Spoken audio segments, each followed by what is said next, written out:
It's like a chess game where now we wait for our opponent to make a move. We've made our intentions clear that we won't put up with terror anymore. I think we've made that clear. The United States have said, here's a plan. Why don't we migrate all of these people who have Jordanian passports?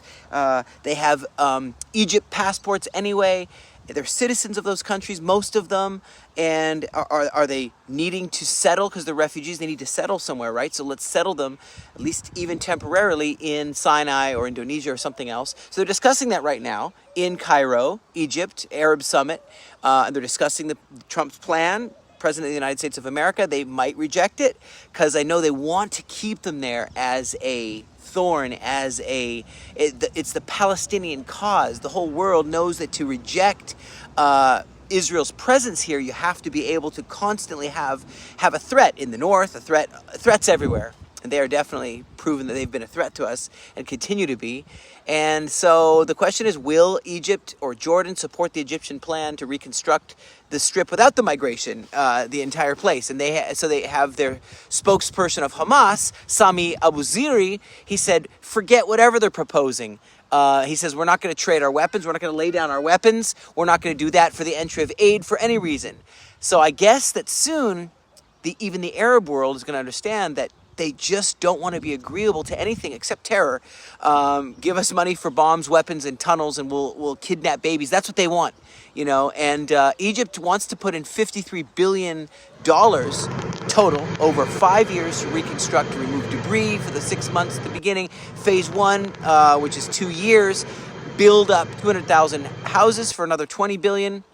And phase 2 would be the 2.5 years more. 200,000 more units and an airport.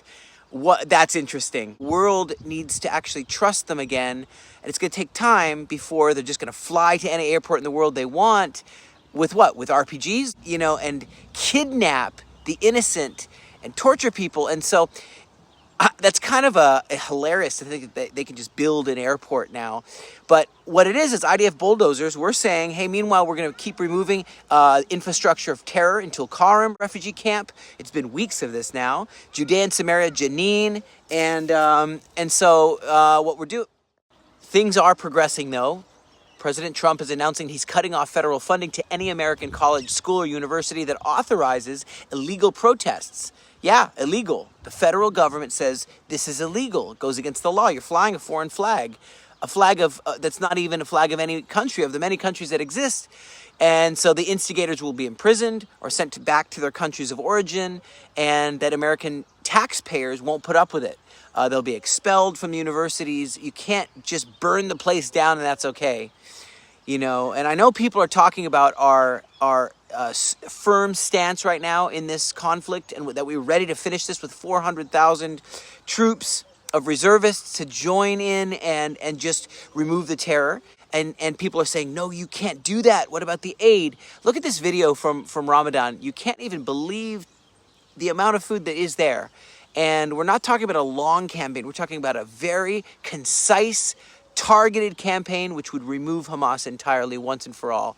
And a new future. Just like we hit Hezbollah really hard in Lebanon when I was there, we really made a dent. We did. And now look, Mount Hermon once again is open for skiing. Families are about to return once again to their homes. I mean, maybe not just yet, but soon. And friends, I want to give you the opportunity right now to help the Emergency Aid Initiative. It's still going. This war is not over. Help us with all kinds of supplies, ceramic vests, thermal drones, tactical helmets, uniforms, I mean, care packages, all kinds of stuff, fleece jackets, ways to keep them, you know, hats, gloves, socks. So we buy all that stuff and more. Psalms 112 verse 6 says, surely the righteous will never be shaken. They will be remembered forever. That's us. We will have no fear of bad news. Our hearts are steadfast, trusting in the Lord. Our hearts are secure.